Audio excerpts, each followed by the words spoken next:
Y vamos a disponer este tiempo, este espacio, precisamente para meditar en la verdad del Evangelio, en lo que el Señor, el Señor quiere que comprendamos. La semana pasada estuvimos hablando en Hechos capítulo 2, donde nos centramos en la práctica de la iglesia, en lo que perseveraba la iglesia. Si recordamos lo que dice Hechos 2:42, cómo los primeros discípulos, la iglesia naciente en Pentecostés, perseveraban en la doctrina de los apóstoles, en la comunión unos con otros, en el partimiento del pan y las oraciones, que es prácticamente el esquema que nos mueve a nosotros como IBIC, como iglesia. Lo que vemos aquí en estos pilares es lo que queremos transmitir. Ahora, lo que queremos es, a la luz de ese esquema, de esos 4 pilares, ir tocando cada uno para comprender cuál es nuestra identidad. ¿Qué somos como iglesia IBIC? Claro, nosotros lo que nos identifica es la palabra de Dios. Estamos centrados en la palabra de Dios, pero ahí extraemos la identidad para poder practicar centrados en Cristo. Somos cristocéntricos. La palabra de tapa a tapa habla de Cristo. Y ese es el hilo escarlata, como dicen muchos teólogos, cómo desde el Génesis se transmite toda la historia de la redención hasta la consumación de los tiempos. Por eso cantamos himnos que se predica el Evangelio, que se habla de Cristo desde su encarnación hasta su retorno, pasando por toda esta línea de cómo Cristo es el centro y es el eje de nuestra adoración. Yo quiero que pensemos un poco en ese primer pilar, que es, si estamos centrados en Dios, estamos centrados en su soberanía. Y vamos a ir, por favor, al Salmo 103. Les invito para que vayamos al Salmo 103 y vamos a leer y vamos a ir reflexionando poco a poco en lo que la palabra de Dios nos va diciendo, que dice, que quiso transmitir el salmista, pero también cómo nosotros, a la luz de esta porción escritural, cómo lo reflexionamos y lo aplicamos, ¿vale? Antes de esto quiero contarles una historia, y es el himno que acabamos de cantar. Es un himno, no sé si de pronto han ustedes indagado un poco cómo inició. La historia inicia de la siguiente manera. En el siglo XIX, un hombre que se llamaba Horatio Spafford vivió lo que muchos considerarían una cadena de tragedias imposibles de soportar. Era un abogado y empresario cristiano en Chicago. En 1871, gran parte de sus bienes se perdió en un gran incendio, tremendo incendio que sucedió en Chicago. Poco después, su único hijo murió de fiebre escarlitana, o escarlinata se llama. Tenía 5 hijos, pero el único hijo varón murió allí de fiebre. Buscando consuelo, decidió viajar con su esposa e hijas a Inglaterra para apoyar el ministerio de Dwight L. Moody, un gran evangelista. Sin embargo, por asuntos de último momento, pues él no pudo viajar, así que envió a su familia. Días después recibió un telegrama de su esposa con solo 2 palabras. Estas palabras decían: salvada sola. El barco en el que viajaba había naufragado y sus 4 hijas murieron en el océano Atlántico. Había perdido a su hijo de fiebre, había perdido a sus 4 hijas, había perdido todo en un incendio. Era un hombre millonario, era un hombre de mucho talento. Mientras Spafford viajaba para reunirse con su esposa, el capitán del barco le señaló el lugar donde había ocurrido el naufragio. Era allí, en ese lugar, y fue en ese momento, en medio del dolor más profundo, donde escribió las palabras del himno que lleva por nombre Está bien, el que acabamos de cantar, y donde él recitaba estas frases: de paz inundada mi senda ya esté, o cúbrala un mar de aflicción, mi suerte cualquiera que sea, diré, está bien, tengo paz, gloria a Dios. Esa historia Y lo que nosotros podemos meditar y reflexionar a la luz de la palabra es cómo Spafford, este hombre, comprendió que la verdadera adoración no depende de circunstancias, sino del carácter de Dios, de la soberanía del Dios verdadero. Esa es la verdadera adoración. Por eso predicamos a Cristo, porque estamos centrados en Cristo. Adoró a este hombre porque sabía quién era su Dios. ¿Quién era su Dios? Un Dios bueno, un Dios fiel, un Dios soberano. Aun cuando no comprendía sus caminos, lo adoró. Es ahí donde nosotros nos encontramos en el Salmo 103. Y quiero que pensemos, porque David es el autor, o se ha concluido que es David el autor porque el Salmo lo va recitando, y el Salmo 103 junto con los siguientes salmos, el 104, 105 y hasta el 106, es la conclusión de uno de los libros del Salmo. Son como un paquete de cantos donde expresa esa alabanza a Dios ante la soberanía del Dios verdadero. Y ahí en ese salmo llama a bendecir el nombre de Dios desde lo más profundo de su alma.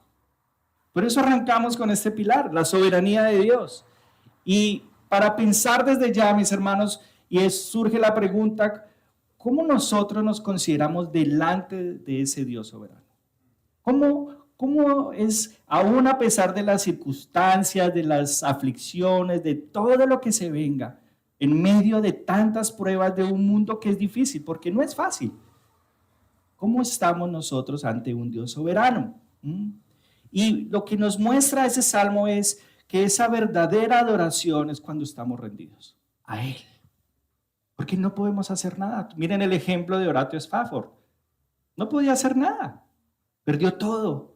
Y aún así comprendió quién era su Dios. Quién era Él.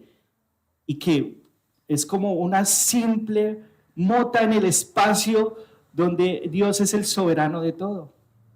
Como decía Abraham Kuyper, un teólogo del siglo antepasado, que no existe ni un centímetro cuadrado en el universo donde Cristo no reclame: esto es mío. Esto es mío. Y ahí nos encontramos nosotros. Ahora, vamos a ir leyendo el Salmo, y lo que podemos comprender es que la verdadera adoración al Dios soberano es, en primer lugar, entender su favor. Entender el favor del Señor. Miren lo que dice los primeros 5 versículos, porque es como si fuese un paquete estructurado de cómo, en primer lugar, está hablando consigo mismo. Dice el versículo 1 al versículo 5: bendice, alma mía, a Jehová. Es una orden, se está dando una orden. Bendice, alma mía, a Jehová, y bendiga todo mi ser su santo nombre. Bendice, alma mía, a Jehová, y no olvides ninguno de sus beneficios. Él es el que perdona todas tus iniquidades, el que sana todas tus dolencias, el que rescata del hoyo tu vida, el que te corona de favores y misericordias, el que sacia de bien tu boca, de modo que te rejuvenezcas como el águila. Hermoso este pasaje. ¿Y cómo el salmista lo va describiendo? Y lo que está haciendo acá es hablando consigo mismo. Y es una meditación. Está dándole una orden a sí mismo. Ordena de forma poética que debe de bendecir a su Dios. Debe estar postrado delante de Él porque entiende quién es. Y es bendecir a aquel que se ha revelado a la humanidad, aquel que ha mostrado su gracia, su soberanía, su perfecto amor. Gracias. El problema es que no sé dónde dejarlo. En la ventana está bien.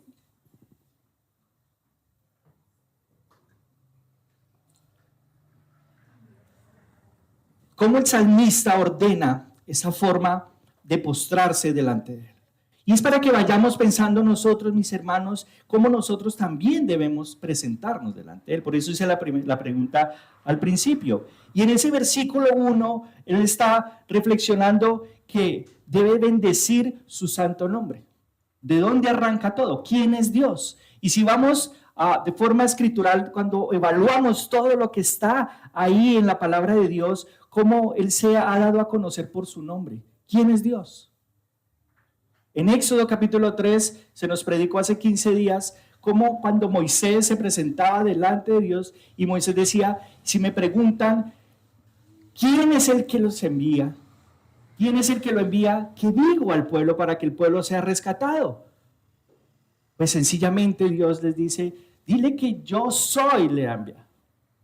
Que yo soy el que soy.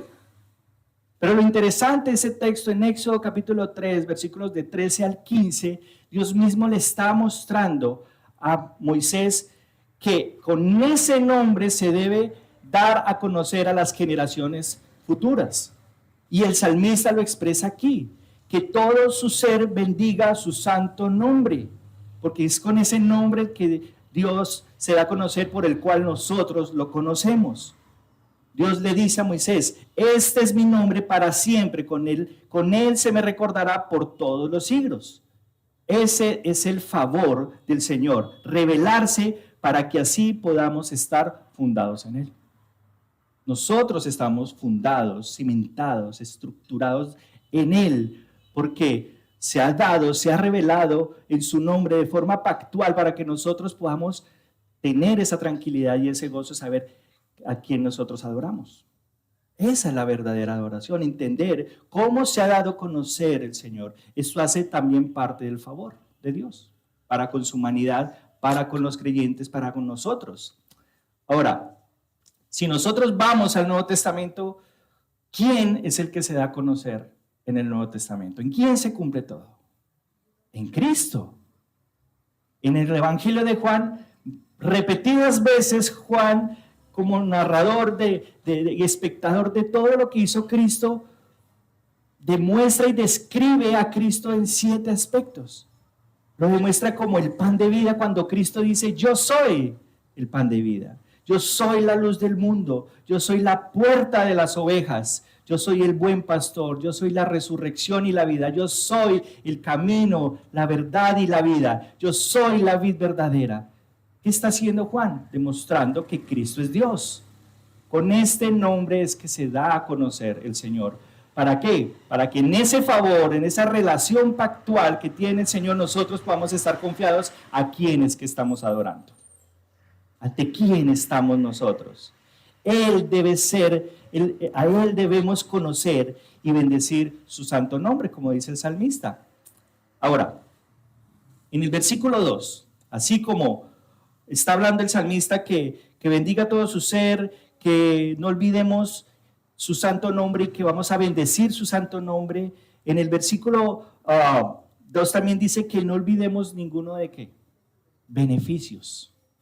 ¿Y qué beneficios podemos tener nosotros de Dios?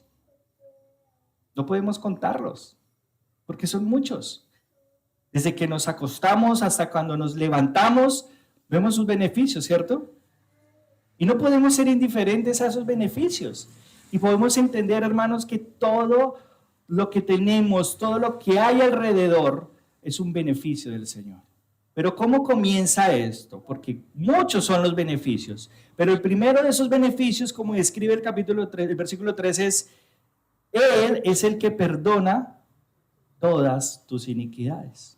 Interesante, ¿cierto? ¿Por qué comienza por ahí? Porque entender el perdón del Señor, de ahí se desprende todo el agradecimiento para una vida. Si no comprendemos realmente la obra de redención que Dios ha hecho con su pueblo, sencillamente vamos a vivir una vida en desagradecimiento. El salmista está diciendo, mira, no olvides esto. No olvides esto. Bendice alma mía al Señor. Él es el que perdona todas tus iniquidades. Ahora, ¿por qué lo expresa? Porque sabe que hay perdón. Y sabe que hay perdón porque en Él no puede entender realmente que puede tener un perdón por sí mismo. Porque sabe su condición. Sabe que ese favor de Dios es un favor no merecido.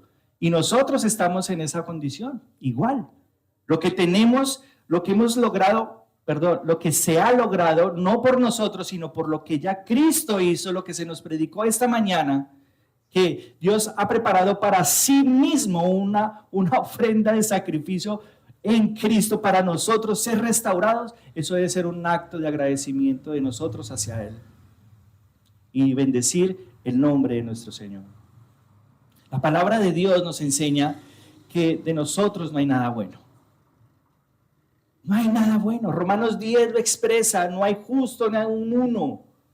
No hay quien entienda, no hay quien busque a Dios. Todos se desviaron, a una se hicieron inútiles. No hay quien haga lo bueno, no hay ni siquiera uno. Por eso el salmista dice: bendice, alma mía, y no olvides ninguno de sus beneficios. Él es el que perdona todas tus iniquidades. Esa es la iniquidad del ser humano, olvidarse de Dios. Pero cuando somos rescatados por Dios, en la obra de nuestro Señor Jesucristo, lo que hay o lo que debe haber en nuestro corazón realmente es un profundo agradecimiento. Pero también expresa, y se podría pensar cómo se transforma esto de las iniquidades. Miren lo que dice la continuación del versículo: que así como Él perdona todas tus iniquidades, ¿qué hace? El que sana todas tus dolencias, todas tus enfermedades, dice la Nueva Biblia de las Américas. Y podemos pensar, ¿qué produce el pecado en nosotros o en el ser humano? ¿Qué produce? Dolor, sufrimiento, ¿cierto? Angustia, incertidumbre, desesperación, como que no sabemos hacia dónde encauzar la vida, y en nosotros realmente se convierte como en amargura, en resentimiento, en cosas que produce dolor a nuestro ser. Porque todo esto apunta a que queremos hacer las cosas en contra de Dios, y hacer las cosas en contra de Dios produce dolor. Y aún ese dolor se transforma también en algo que es ignorancia en nuestro ser, porque queremos hacer todo a nuestra propia voluntad. Ir en contra de Dios va a generar un profundo dolor. ¿Cómo podemos ilustrar esto un poco? ¿Se recuerdan el pecado de David? ¿Qué produjo en él? Angustia, dolor, porque había ofendido a su Señor, porque había realmente, su pecado había ido en contra de la bondad, de la gracia de Dios mismo. Y el salmista David expresa eso en el Salmo 32, versos 3 y 4, que cuando él cayó, ¿qué pasó? Se envejecieron mis huesos en mi gemir todo el día, porque de día y de noche se agravó sobre mí tu mano. Un fuerte dolor, desesperación, angustia. Se volvió mi vedor o mi fuerza en sequedades de verano. Eso produce el pecado. Dolor.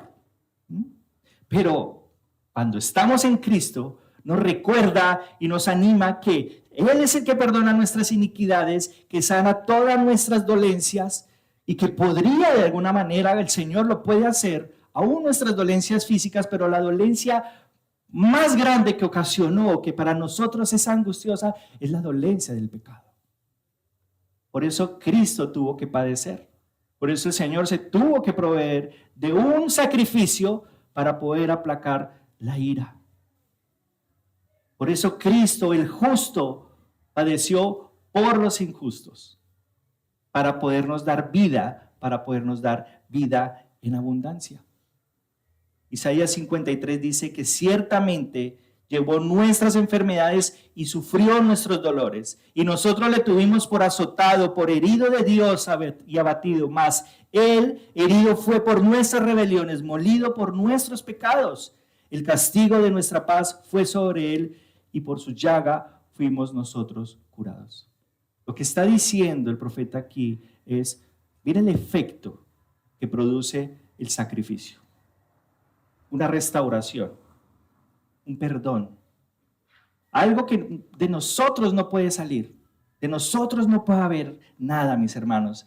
El pecado en el hombre produce dolor y sufrimiento, producto de la necedad y maldad del corazón, que hace que se aleje de su Creador y se olvide de sus beneficios. que es el perdón de las transgresiones, mirando a aquel que perdona.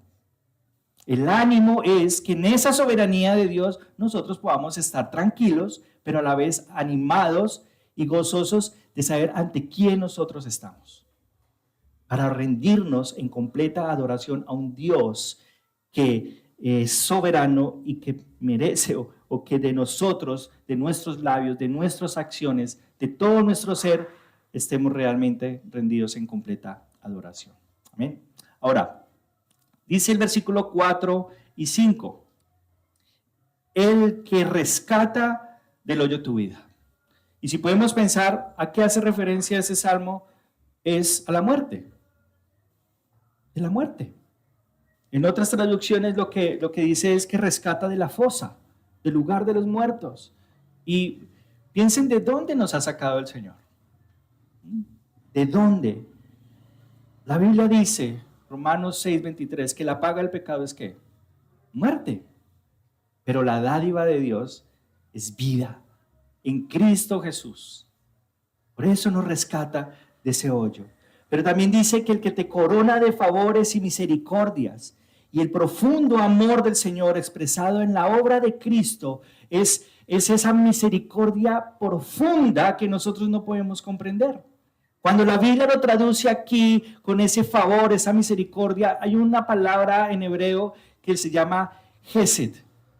Y está a lo largo de toda la historia de la redención y es esa misericordia expresada en su gracia común, de cómo Dios provee a gracia común. Dios hace salir el sol sobre buenos y malos, sobre justos o injustos. Es gracia común, pero a sus hijos, a los que temen su nombre, y lo va a expresar el texto más adelante, es que corona de favores. No se trata solo de compasión, sino de una lealtad amorosa que se compromete con el bien del otro por causa del pacto. Lo que Dios ha establecido desde la eternidad, ese pacto eterno, cuando se fraguó la salvación en la eternidad, es esa relación de pacto. De cómo, mira, yo te creo, sencillamente camina delante de mí. Y voy a estar ahí. Moisés lo dijo, si fue Moisés, si tú no vas delante de mí, yo no quiero ir a donde tú me lleves. Pero también dice Dios, anda delante de mí y sé perfecto. Eso lo dijo Abraham. Anda delante de mí y sé perfecto. Esa es la relación pactual. Y a medida que Dios va mostrando ese favor y esa misericordia, el hombre va entendiendo realmente quién es su Dios, para que en esa identidad pueda estar postrado y rendido y decir, Señor, gracias porque tú no reduces tu misericordia, porque tú no reduces tu gracia, porque tu mano nunca se ha cortado, como dice Isaías, porque siempre has estado ahí.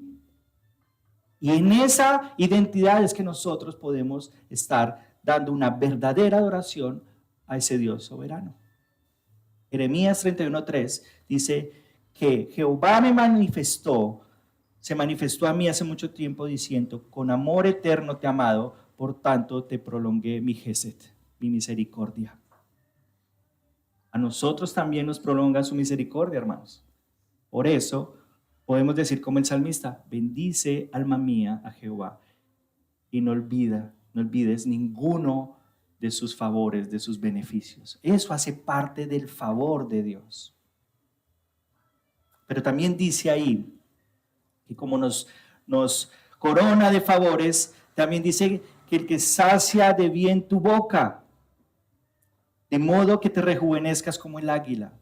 Es la forma constante de ese amor profundo del Señor, cómo guarda a aquellos que temen y reverencian al Señor. ¿Y cómo nos guarda a nosotros el Señor? ¿De qué manera? Ya nos ha sellado con su Santo Espíritu. ¿Cómo en la redención? Cómo al creer en la obra de Cristo, en ese amor perfecto demostrado en la cruz del Calvario, ahora nos sella, nos corona de favores, nos rejuvenece como el águila. Y el águila aquí en el texto, y se ve a lo largo de la Escritura, es un sinónimo de fortaleza. Es un sinónimo de ¿cómo se dice esa palabra? Es que yo sea gringo. de longevidad. Y si vemos en Efesios capítulo 1, cuando el Señor nos llama, nos adopta, nos hace herederos, nos convierte en hijos, nos dice que estamos sentados en los lugares celestiales en Cristo Jesús, nos sella con su Santo Espíritu. Es la garantía, son las arras. Eso es lo que está diciendo el salmista. Día a día, día tras día nos está transformando a la imagen de su Hijo Jesucristo, para que en esa transformación nosotros podamos decir, gracias Señor, bendice alma mía a Jehová y no olvides ninguno de sus favores. ¿Por qué? Porque el que comenzó en ustedes y en mí la buena obra la va a perfeccionar, dice Filipenses 1:6. Esa es la manera como el Señor va trabajando en sus hijos. Así lo va trabajando. Esa es la manera en que Dios nos dice que nos rejuvenece como el águila. El que comenzó en ustedes la buena obra la va a perfeccionar. ¿No les parece esto algo en donde una verdadera adoración es entender ese Dios soberano y estar postrados delante de Él? Debe traer eso, hermanos. El Señor se ha dado a conocer a nuestra realidad. Nosotros debemos corresponder en una completa adoración. Entendiendo su favor, como vemos su favor día tras día en nuestro caminar, en lo que hacemos, en nuestras pruebas, en nuestras aflicciones. Tú puedes atravesar circunstancias, pero ahí está el Señor. Ahí está Dios, atento a nuestro clamor, atento a las situaciones que atravesamos para que con toda tranquilidad podamos adorarlo completamente. La pregunta es, ¿entiendes el favor del Señor que te guía a adorarlo? ¿Lo entiendes completamente? ¿O dudas de todos los beneficios que tienes en el Señor? Porque uno puede dudar. Y cuando viene la duda, sencillamente confío más en mí. Dice la Escritura, fíate de Jehová de todo tu corazón y que no te apoyes en tu propia opinión o en tu propia prudencia. Confía en Él. Aún el beneficio de la salvación es el favor más grande que nosotros podemos tener para que podamos estar confiados. Por tanto, bendice al Señor con toda tu alma, con todo lo que tú eres. No ignores cada beneficio que ha dado a tu vida. Esto es tener el privilegio de ser llamado a las filas del reino para que en obediencia puedas y podamos como iglesia disfrutar de las grandes y ricas bendiciones que solo está en Cristo. Solo está en Él. Y si aún estás atravesando alguna dificultad, porque tienes dificultades, y muchas, ¿cierto? Yo las tengo. Todos tenemos dificultades. Recuerda y no olvides que el mayor beneficio que tienes ahora es Cristo. Es Cristo. Es la seguridad que tienes en Él porque ha perdonado todas tus iniquidades. Si has puesto tu confianza en Cristo. Si has puesto, Él ha perdonado todas tus iniquidades. Y esto debe traer tranquilidad a tu alma. ¿Por qué? Porque la verdadera adoración que podemos expresar es entender el favor del Señor. ¿Lo entendemos? Que así sea. Pero también esa verdadera adoración es entender quién es el Señor. Y eso lo vemos en los versículos del 6 hasta el 18. Es un pasaje más largo, pero trataremos de irlo desglosando. Me van diciendo el tiempo porque no calculé el tiempo acá y creo que se me está pasando el tiempo. Pero si vemos en los versículos del 6 al 18, vemos quién es el objeto de nuestra adoración. Lo hemos estado meditando. Dios es el objeto de nuestra adoración. ¿Sí? Nadie más. Nosotros no somos el objeto de nuestra adoración. Y como objeto es adecuado entender quién es Él, qué ha hecho. Las maravillas que encontramos en las Escrituras son grandes. Pero, ¿cómo este salmo lo describe en sus líneas? Miren lo que dice el versículo 6. Jehová es el que hace justicia y derecho a todos los que padecen violencia. Interesante, ¿cierto? Podemos entender quién es Él porque hace justicia a los oprimidos, porque ayuda a aquellos que le temen, porque aún a aquellos que padecen violencia, dificultades, persecución, tantas cosas que nos arremete a todos los que creemos en Cristo. Ahora, ¿qué dice Él? Hace justicia. Y este pasaje no está hablando de esa justicia que tiene que ver con la salvación, sino del favor que Dios hace a todos aquellos que confían en su nombre. Esta justicia es la forma en que guarda a sus hijos, aquellos que temen al Señor. ¿Y qué hace? Los defiende. Ahora, no estoy diciendo esto para decir qué tan importantes somos nosotros, de ninguna manera, sino cuán beneficiados somos nosotros. Porque ya se nos ha predicado y ya se nos ha dicho y lo hemos hablado día tras día, y es en quién estamos centrados nosotros. En Cristo como la prioridad de nuestra vida. El eje central de nuestra historia es el Señor Jesucristo, quien hace justicia de forma equitativa, guardando del peligro y la aflicción de nuestra alma. Es aquí donde podemos reflexionar. Y cuando estamos en diversas situaciones, ¿en quién confiamos? ¿Cierto? ¿En quién confiamos? Si la Escritura nos está mostrando que el Señor hace justicia a los oprimidos, ¿por qué no adorarlo? Si tú padeces persecución, porque sé que la padeces, a veces nos sentimos como muy fuertes en nuestra propia opinión y creemos que cuando pasamos por alguna situación, queremos ya tener la solución. Cuando viene alguna, no sé, algún peligro, tomamos malas decisiones y se nos viene el mundo encima, ya como que uno está pensando, ¿a quién acudo? No, ¿cómo soluciono? Claro, hay que solucionar, pero dependiendo en quién. ¿En mi solución o en la solución que Él da? Si la Escritura nos está diciendo que el Señor hace justicia y favor a los oprimidos, es porque primero ese oprimido está postrado y rendido ante Cristo. Con mi familia nosotros hemos tomado muchas malas decisiones y no me enorgullezco de esto, porque hemos cometido errores y seguramente ustedes también. ¿Por qué hemos cometido esos errores? Porque nos hemos olvidado de quién es el que dirige nuestros pasos. La Escritura nos enseña que una cosa es lo que piensa el hombre, pero el Señor ordena sus pasos. ¿Por qué? Porque nos enseña Dios que nosotros no podemos confiar en nosotros mismos. Pero aun cuando no podemos confiar en nosotros mismos, nos recuerda que el Señor es el que hace justicia y que Él es el que nos dirige nuestros pasos y nos enseña. Versículos 7 y 8. Eso es como si fuese un relato de la historia del pueblo de Israel. Miren lo que dice el versículo 7 y 8. Sus caminos notificó a Moisés y a los hijos de Israel sus obras.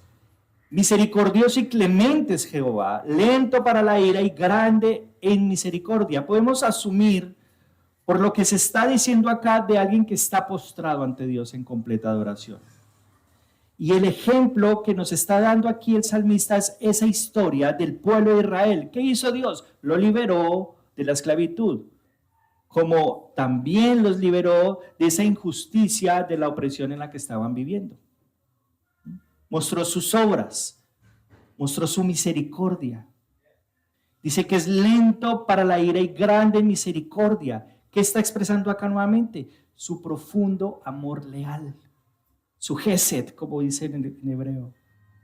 Un amor que en esa relación lo repite y lo repite en este texto, porque es esa relación que tiene, y más adelante lo va a decir, como un padre a un hijo. Un padre a un hijo no lo va a tratar mal, a no ser que sea un muy mal padre. Por más mal padre que sea, le va a mostrar misericordia a un hijo. Pero acá Dios mismo está mostrando esa misericordia, un amor de pacto. Dios no hizo su creación y la puso a rodar como muchos piensan, o como los musulmanes piensan, que hay un Dios que creó todas las cosas y ahí mirar cómo se defiende. No, es un Dios de relación.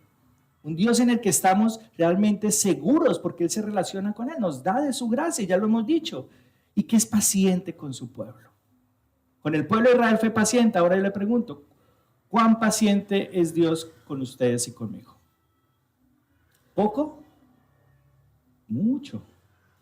Es muy paciente y nos muestra ese grande amor. Ahora, dice que es lento para la ira y grande misericordia. No está queriendo decir acá que el Señor no toma por inocente al culpable, porque la ira de Dios está sobre todos los injustos.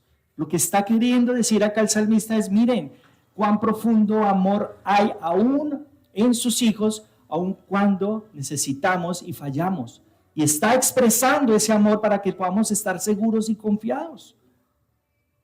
Dice el versículo 9 y 10 para avanzar. No contenderá para siempre, ni para siempre guardará el enojo. No ha hecho con nosotros conforme a nuestras iniquidades, ni nos ha pagado conforme a nuestros pecados. Eso es tremendo. Podemos entender quién es Él, porque es un Dios que perdona, es un Dios que restaura la relación para con Él. Fíjense, es un Dios que se relaciona, un Dios de pacto, no Dios de pactos, pues una canción por ahí. Sí. Es un Dios pactual, de relación, pero en una relación donde no está esperando que mis acciones son las que me lleven a acercarme a Él, sino que mis acciones sean el resultado de lo que Él ha hecho conmigo. Por eso nosotros confesamos que es por la obra de Cristo que restaura lo que antiguamente se ha deteriorado por el pecado. Dice Efesios capítulo 2, versículos 8 al 9, y no lo sabemos. Por gracia hemos sido ¿qué? Salvados. Hemos sido hechos salvos por medio de la fe, y ni siquiera es esto de nosotros, sino que es un don de Dios. Y no es por obras, no es por lo que nosotros hagamos, sino es por la gracia de Dios. ¿Para qué? Para que el que se gloria es Él, no nosotros.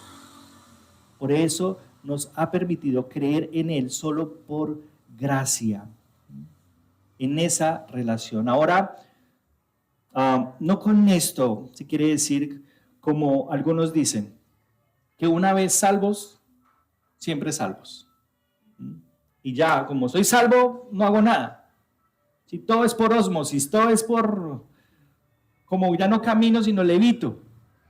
No, en mi accionar debo estar en esa confianza plena en el Señor, de caminar con Él, de enfocarme en Él. Y si he entendido quién es Él, la respuesta es que en esa completa adoración es la obediencia.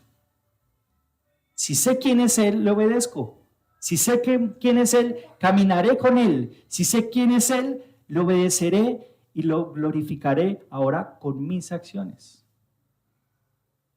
No con mis obras, es que lo glorifico para ver si llego a creer en Él, sino que he creído en Él, por consiguiente, mis acciones ya no es para acercarme a Él, sino en respuesta a lo que he creído.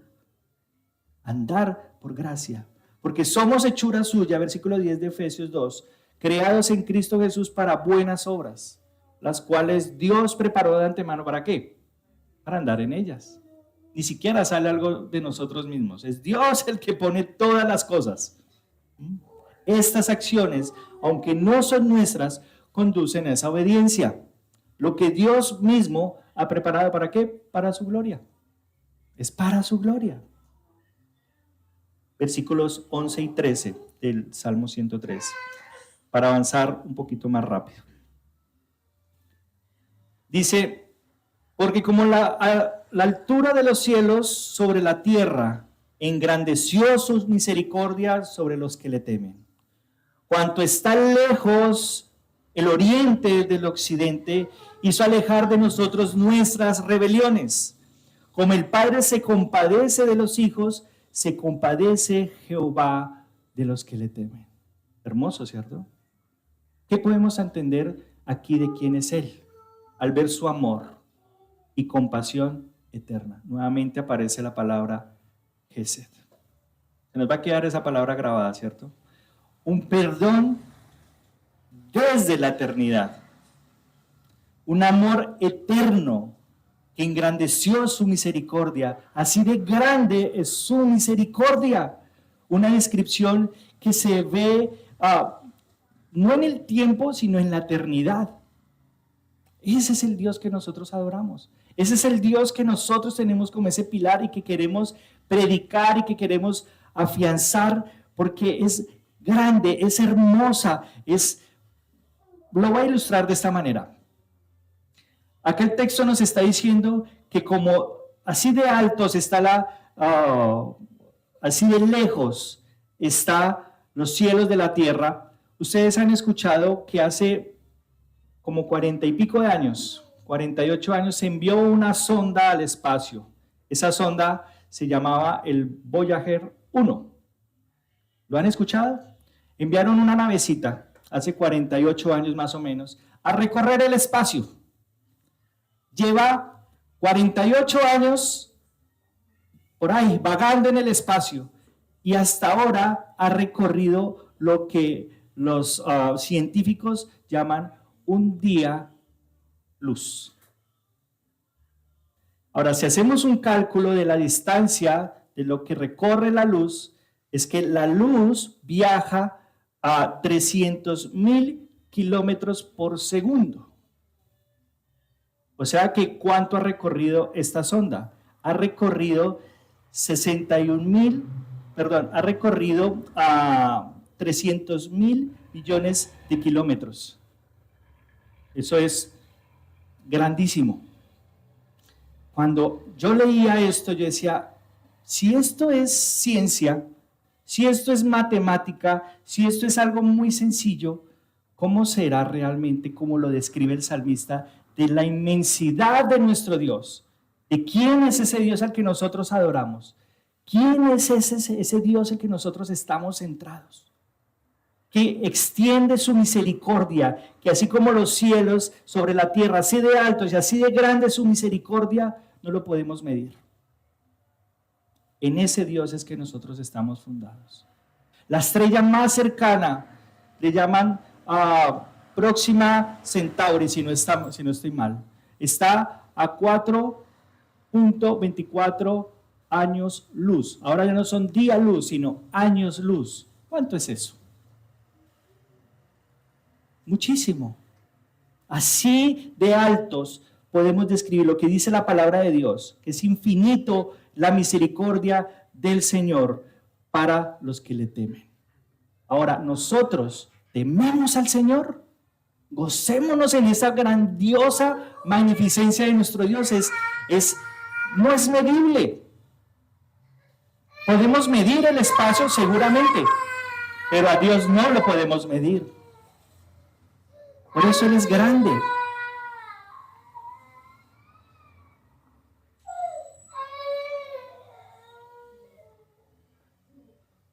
Él es grande.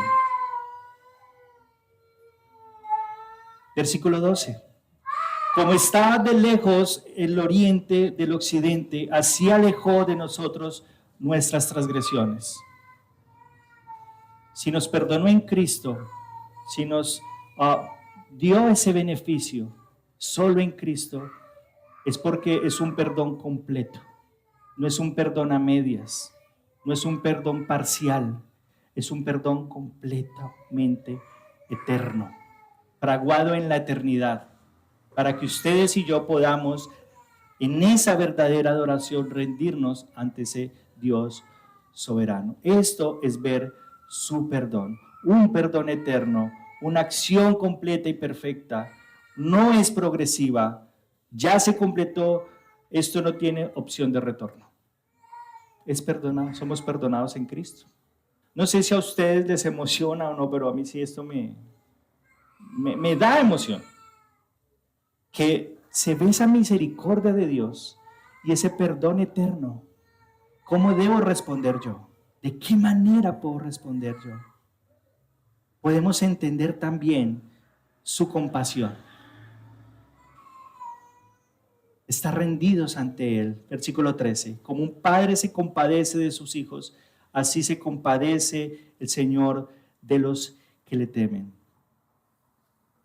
Muy seguramente nosotros, la mayoría, hemos tenido un padre.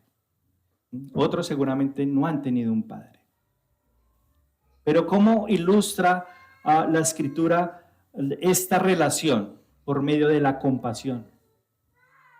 Cuando un hijo está atendiendo alguna necesidad, su padre pues lo disciplina lo enseña, lo exhorta, se compadece. Y el Señor Jesucristo también lo ilustra en el Nuevo Testamento. ¿Quién de ustedes, si un hijo le pide un pan, le dará una serpiente? Un padre. Si ustedes, siendo malos, saben dar buenas dádivas a sus hijos, un padre que se compadece, ¿cuánto más vuestro Padre dará todas estas riquezas a todos aquellos que aman? Pero esto, de esa compasión que el Señor da, es a todos aquellos que le temen. Por eso hace la distinción el salmista de hijos y no hijos. Acá está hablando de un tema de aquellos que han creído, aquellos que tienen una relación con Dios, aquellos que obedecen al Señor, que le temen, que lo reverencian. Hace 8 días estábamos hablando de esa palabra, la reverencia delante del Señor. Y es una reverencia completa a su palabra. Cuando nosotros leemos esto, mis hermanos, lo que debe traer a nuestra vida realmente es un profundo gozo, alegría, seguridad, porque esa misericordia que tiene el Señor por los que le temen, eso no se compara con algo más. ¿O es comparable? En este mundo podemos compararlo con algo, ¿sí? Temporalmente, pero no trae satisfacción a nuestra vida. O puede traer satisfacción temporal, pero la gracia de nuestro Señor, su misericordia, su perdón, su cuidado, su compasión, no tiene comparación acá, en este plano terrenal. Por eso, si lo comprendemos, ¿cómo debemos responder? ¿De qué manera podemos responder? Agradeciendo por ese perdón, esa compasión, esa misericordia que solamente da a aquellos que le temen. ¿Tú le temes? ¿Ustedes le temen? Que eso sea la exhortación. ¿Te has puesto a pensar en esa relación paternal que tiene Dios con ustedes? Si nosotros vamos a Él y le buscamos, ¿qué encontramos? Seguridad, compasión. Él se compadece de nosotros. Por consiguiente, hermanos, lo que podemos hacer es deleitarnos ante ese Padre misericordioso. Es eso. Hermanos, la verdadera oración al Dios soberano es entender quién es el Señor que hace justicia a los oprimidos, como estamos leyendo acá, que es justo, que no tiene por inocente al culpable, es el Dios que muestra su amor, compasión y perdón infinito a los pecadores para tener una vida de relación paternal solo por la obra de Cristo cuando se está rendido a Cristo. Él es el motivo de nuestra verdadera adoración. Amén. Ahora, versículos 15 al 18, dice: el hombre como la hierba son sus días, florece como la flor del campo, que pasó el viento por ella y pereció, y su lugar no la conocerá más. Mas la misericordia de Jehová, y vuelve a aparecer esa palabra, Hesed, un amor leal, un amor pactual, es desde la eternidad y hasta la eternidad. No es algo temporal. ¿Sobre qué? Sobre los que le temen, sobre los que reverencian su nombre, y su justicia sobre los hijos de los hijos, sobre los que guardan su pacto y los que se acuerdan de sus mandamientos para ponerlos por obra. Esto es como una síntesis de lo que venimos hablando. ¿Qué es el hombre? El hombre es efímero. El hombre no puede sacar nada de sí mismo. Por eso dice que el hombre como la hierba, así son sus días. ¿Cómo es la hierba? Ustedes que viven acá o estamos en el campo, nosotros vemos, hay una matica, ¡pum!, se murió. ¿Sí? Llegó el sol abrasador, ¡pum!, se secó. ¿Cuánto duró? No duró nada. También lo dice el Salmo 39, el hombre por más vigoroso y más fuerte que sea, su fuerza es efímera. Su fuerza es pasajera. Pero ¿qué dice? La misericordia de Jehová es eterna. Lo está sintetizando para que podamos decir como el salmista: bendice, alma mía, al Señor, y no olvides ninguno de sus beneficios. Eso es recordar, hermanos, a qué Dios es que estamos adorando. ¿Quién es ese verdadero Dios? Un Dios soberano, un Dios misericordioso por el cual nosotros estamos fundados por la obra de Cristo. Y cuando nosotros entendemos que ese Dios es soberano, nos dice acá que nosotros le obedecemos, le tememos y le adoramos. El Señor Jesucristo dijo, si ustedes me aman, guarden mis mandamientos. Esa es la manera de nosotros obedecer al Señor, guardando sus mandamientos, obedeciendo su palabra, obedeciendo su pacto. Para eso nos creó, o si no, ¿para qué nos hubiera creado? Nos creó para esta vida tan difícil, hermanos. Qué vida tan difícil la que me tocó vivir. Si esta vida no fuese una vida para relacionarnos con Dios, y en ese temor, se me fue la hora, si no nos relacionamos, si Dios nos creó con otro fin, pensando en que esta vida es tan dura, pues no nos hubiera creado. Nos creó con el fin de relacionarnos con Él, de entender sus maravillas, de entender su gracia, de entender su misericordia, de amarlo, de obedecerlo, de guardar sus mandamientos. Y si realmente amamos al Señor, el deseo de nuestra vida es tener una vida comprometida con Él, rendidos a Él. Y por último, la verdadera oración es entender su soberanía, que es lo que estamos meditando en esta mañana. Versículos 19 al 22. Comenzando en el 19 dice, Jehová estableció en los cielos, ¿qué? Su trono. Y su reino domina sobre todo.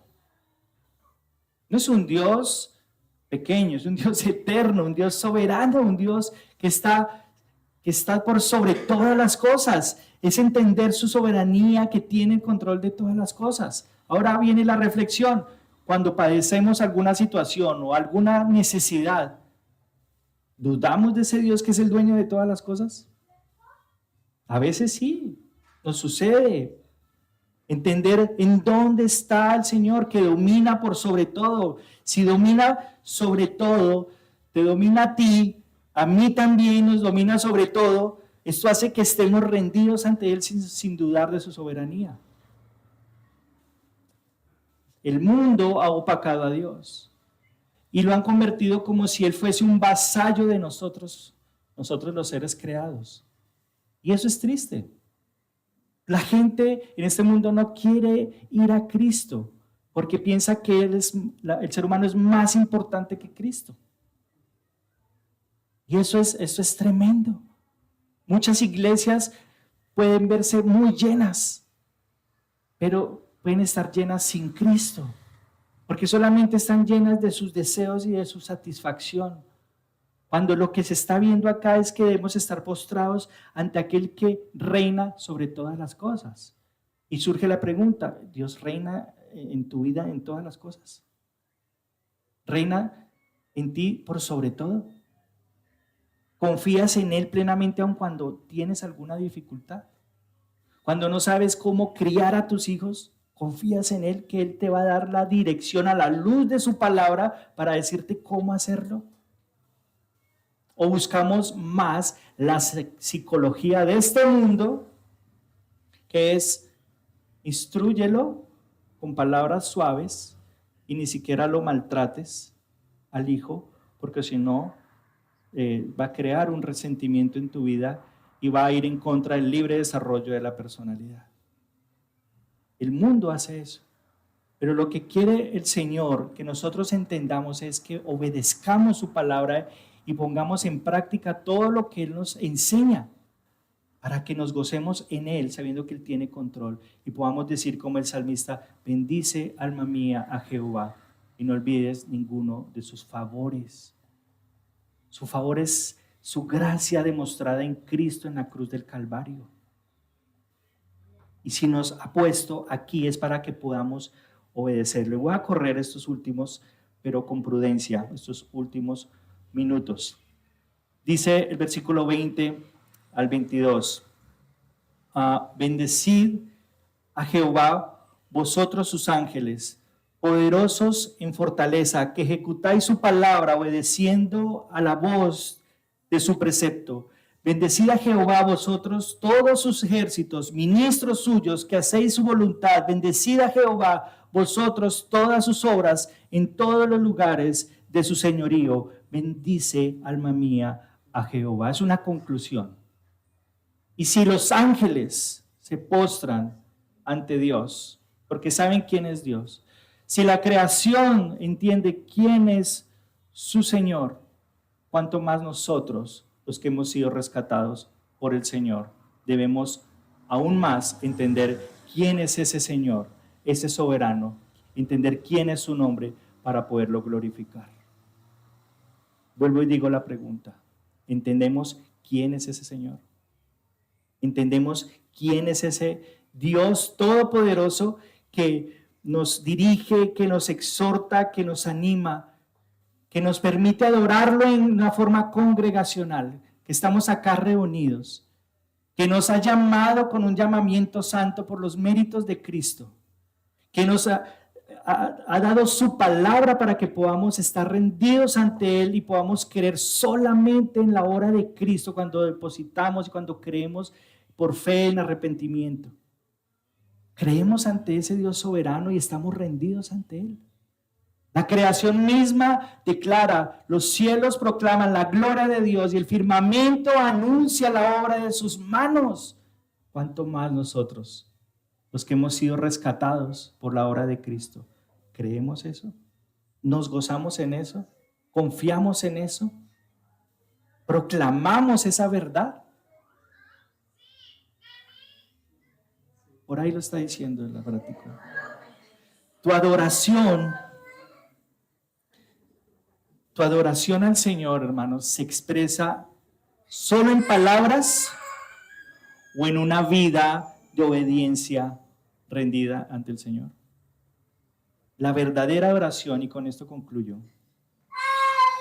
la verdadera adoración al Dios soberano comienza y concluye en Cristo.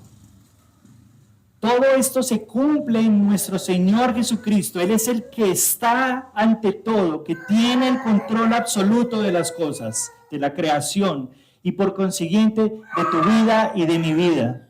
Que aún a pesar de lo que estemos pasando, no podemos ignorar su eterno control y cuidado.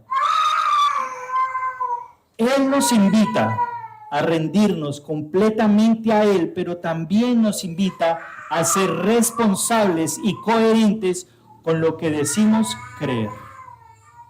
Como cristianos, no decimos creer en Jesucristo de forma pasajera, sino que creemos por convicción y plena certeza de quién es Él, para que en esa certeza glorifiquemos su nombre y podamos decir: bendice, alma mía, al Señor. Esa es la conclusión. ¿Cómo estamos en esto? ¿Cómo estamos practicando? ¿Cómo lo estamos llevando a cabo? Y así como arrancamos en esa introducción de esa persona que perdió a sus 5 hijos, que pudo haber sido algo tremendo y doloroso para su vida. Nosotros, que seguramente estamos pasando por falta de trabajo, problemas, no sé, con nuestros hijos. A veces nos desesperamos y tenemos esa angustia, que no sabemos con quién me casaré, no sabemos en dónde está nuestra esperanza, no sabemos si tendremos trabajo o qué comeremos el día de mañana, no sabremos qué va a suceder. Pero el Señor sí sabe y nos da esa esperanza y nos da la tranquilidad y poder decir que nuestra verdadera oración no depende de las circunstancias, sino del carácter de Dios, de lo que vimos hoy, de ese favor de Dios, de entender quién es ese Señor y de entender quién es ese Señor soberano, en donde está rendida toda nuestra adoración. Y poder decir, como dice el salmista: bendice, alma mía, al Señor, no olvides ninguno de sus beneficios.